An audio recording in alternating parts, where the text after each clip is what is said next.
Microsoft વર્ડમાં મિત્રો કોઈપણ ટેબલની અંદર બે કોલમ મર્જ કઈ રીતે કરવા તેના વિશે શીખીશું.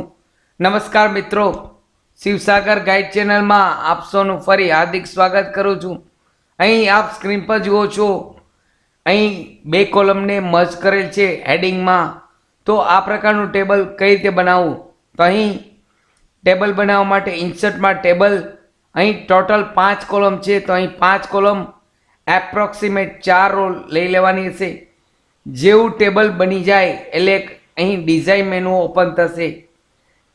અહીં ડિઝાઇન મેનુ ઓપન થશે. સપોઝ અહીં હોમ મેનુમાં હો તો અહીં ડિઝાઇન મેનુમાં ક્લિક કરવાનું છે. ડિઝાઇનમાં ઇરેઝર આપેલ છે. ઇરેઝરથી અહીં હોરિઝોન્ટલ જે લાઈન છે તેના પર ક્લિક કરશો એટલે તે નીકળી જશે, રબ આઉટ થઈ જશે.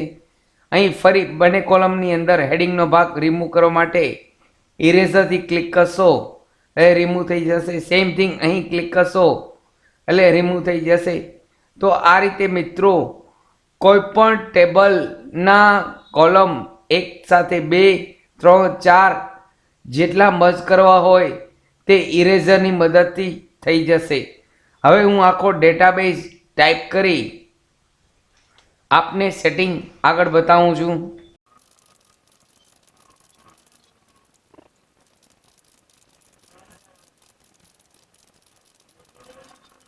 હવે મિત્રો અહીં ટેબલ ટાઈપ થઈ ગયા પછી આખું સેટિંગ સેન્ટરમાં લેવા માટે, ફિગરને સેન્ટરમાં લેવા માટે અહીં માઉસથી આપ ટોપ પર ક્લિક કરશો એટલે ડાઉન બ્લેક એરો આવશે. અહીં માઉસથી ડાયરેક્ટ સિલેક્ટ કરી કંટ્રોલ ઈ કીબોર્ડની મદદથી કંટ્રોલ ઈ કરશો એટલે આખું ટેબલ ફિગર સેન્ટરમાં આવી જશે. અહીં યરને વચ્ચે લેવા માટે યર ઉપર ક્લિક કરી લેઆઉટમાં મિડલ એલાઇન સેન્ટર આપવાનું છે. લેઆઉટમાં જઈ મિડલ એલાઇન સેન્ટર ઉપર ક્લિક કરશો એટલે યર પણ ઓટોમેટિક અહીં વચ્ચે આવી જશે. તો આ રીતે મિત્રો માઇક્રોસોફ્ટ વર્ડમાં બે કોલમને મર્જ કરી શકીએ છીએ અને આ રીતે સેટિંગ કરી શકીએ છીએ. આશા રાખું છું ફ્રેન્ડ્સ આપને આ વિડીયો ગમ્યો હશે. આપને આ વિડીયો ગમ્યો હોય તો લાઈક કરશો, શેર કરશો અને નવા હો તો અમારી ચેનલને સબસ્ક્રાઈબ કરવાનું ભૂલશો નહીં. ફરી મળું છું નવા વિડીયોમાં નવા ટોપિક સાથે.